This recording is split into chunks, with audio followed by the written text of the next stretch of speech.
Hello, friends and family. Um, Here I am on the last Sunday in Advent before, actually, I guess it's the next to the last Sunday because next Sunday is Christmas Eve.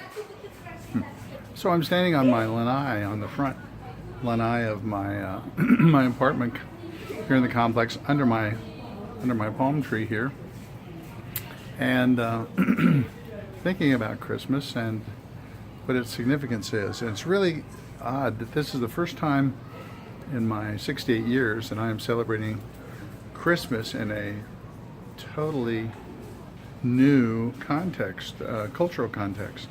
At Hawaii, it's funny, there's a lot of preparation going on for Christmas, and all the preparations seem to be reminiscent of Northern Europe.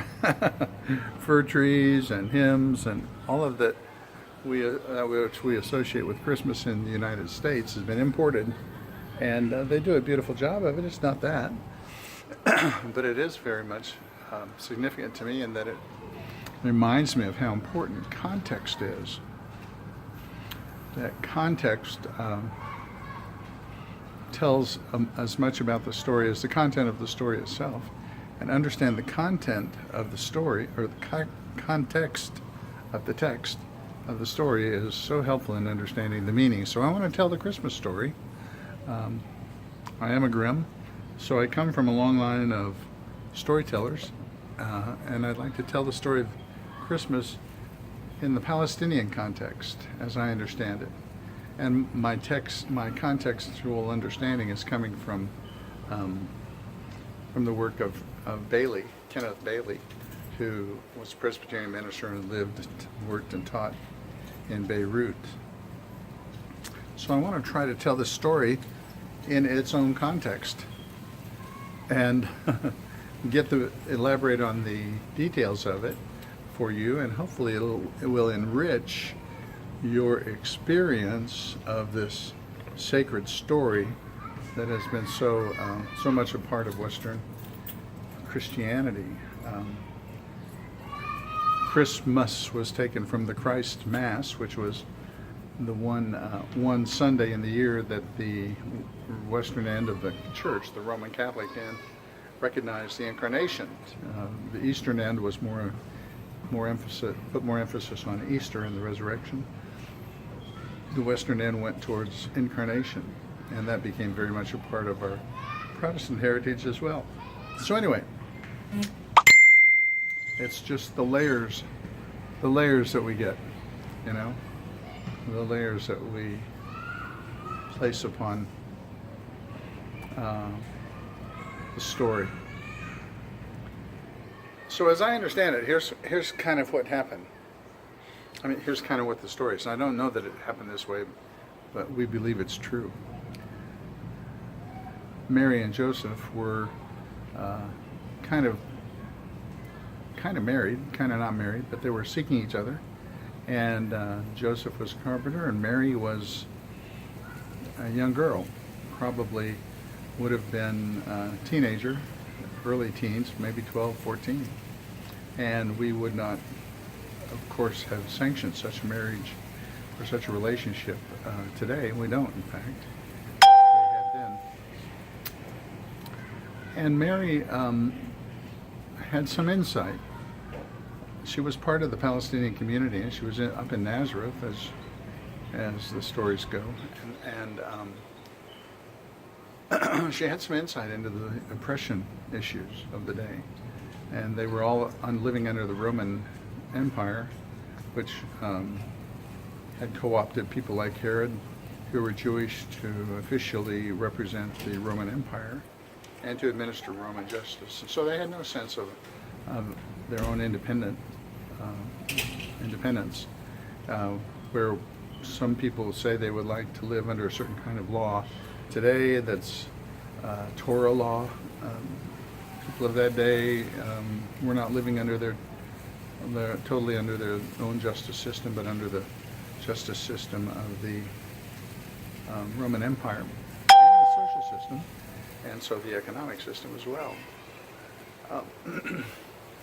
So Mary, when she has this understanding that she's going to be the bearer of a new person, a human being. She has a sense that this person is going to have a messianic quality to his life, and that he's going to help set them free from this oppression. And so Christmas is really a political celebration. It's a celebration of a shift in the politics that Mary expresses when she says in the Magnificat that the high will be brought low, the low will be raised up. It's a social reversal, an economic reversal, and it seems to be lodged in this act of God in bringing about a birth of this new child. But she has an intuition, an angelic type of message that comes to her, and she is ready to proclaim it. So, as the story goes, she becomes pregnant, not by Joseph, but by the Holy Spirit, according to the stories of Matthew and Luke. And they get on a she gets on a donkey as a pregnant young woman, and she and Joseph make their way down through the Jordan Rift, down through the valley of the Jordan River, all the way to Jericho, and up from Jericho towards Bethlehem. And in Bethlehem, they are returning actually to Joseph's family home. It was proclaimed that would be done, and that was part of the Roman Empire's adjustment, census taking, monitoring of people. It's a way of asserting oppression. You must know this. So, asserting their dominance and their oppression. They have a census. They never had census. They didn't take census, except for the Roman Empire. At least, probably didn't. So they make their way to Bethlehem. Bethlehem means the city of bread, or the house of bread. Beth is house, and Lehem is bread in Hebrew. So it has that theological significance. Already you're seeing that this is not a story about a birth. It's a story about highly symbolic story about a change in history, actually. And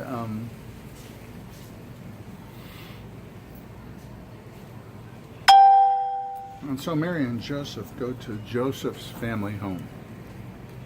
And these Palestinian homes were laid out in such a way that on the main floor is where people slept, ate, they had their conversations, and then there was a drop-off, and in that drop-off there was a small area for their animals to be brought in at night. And this is all under one roof. There's a hole in the ceiling over the place where they cooked, a divot in the floor, and then the smoke rose out through the ceiling. At the edge of that main floor, there were mangers so that the animals at night could lift up their heads and eat throughout the night. Let me get rid of that ping. Sorry about that.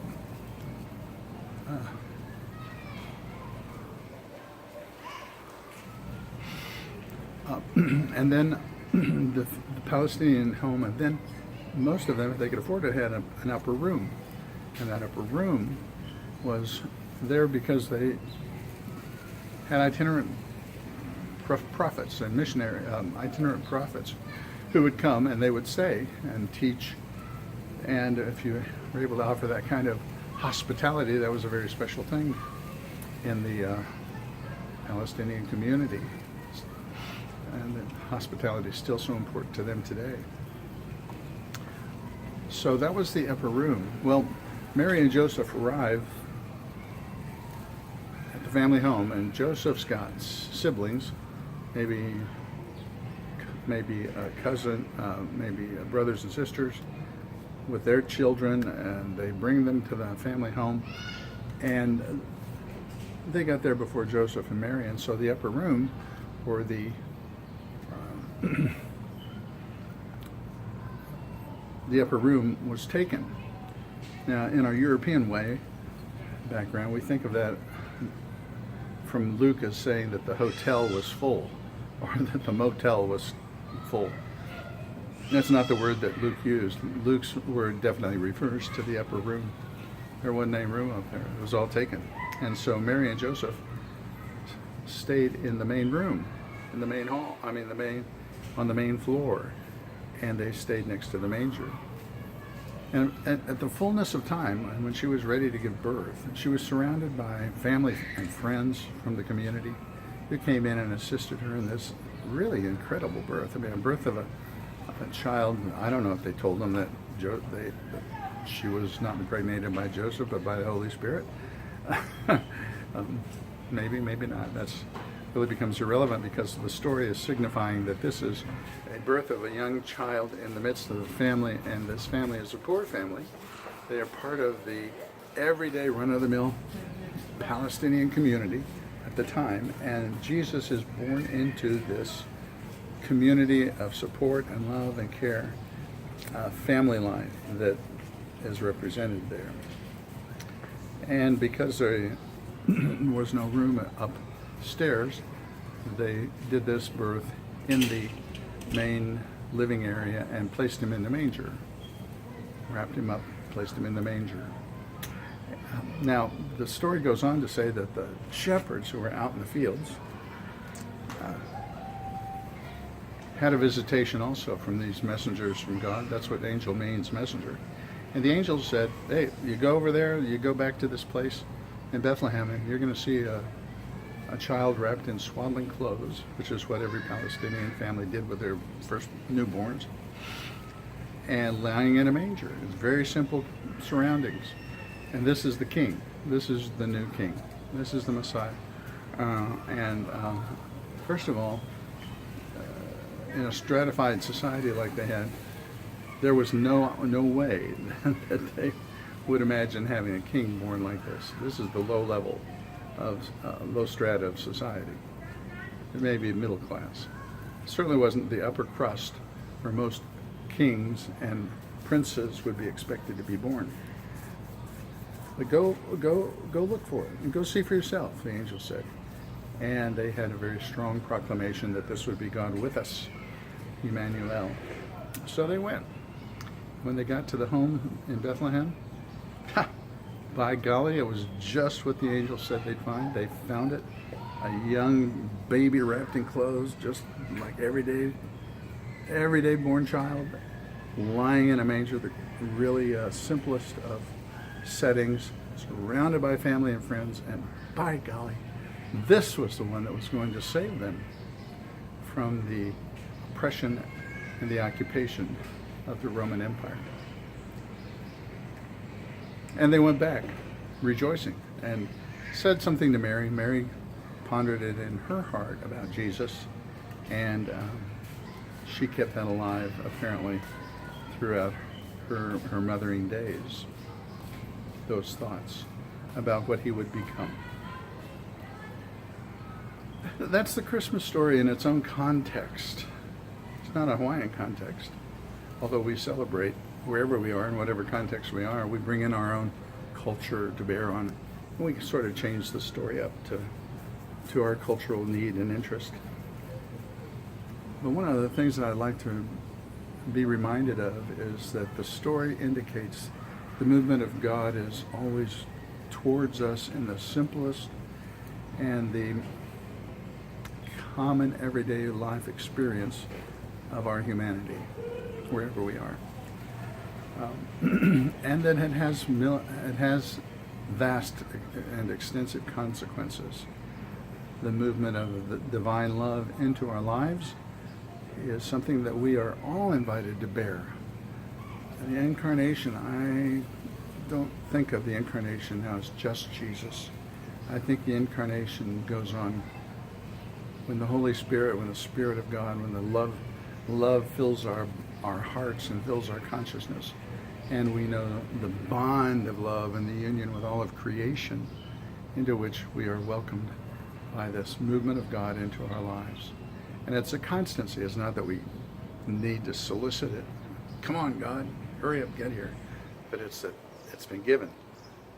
It is initiated by the grace of God. And so I invite you in your consciousness this Christmas to think, how has that presence of the divine in our lives opened us up to new things, new awarenesses and new challenges and new opportunities as we live our humanity in Emmanuel, God with us. Merry Christmas. I love you so much.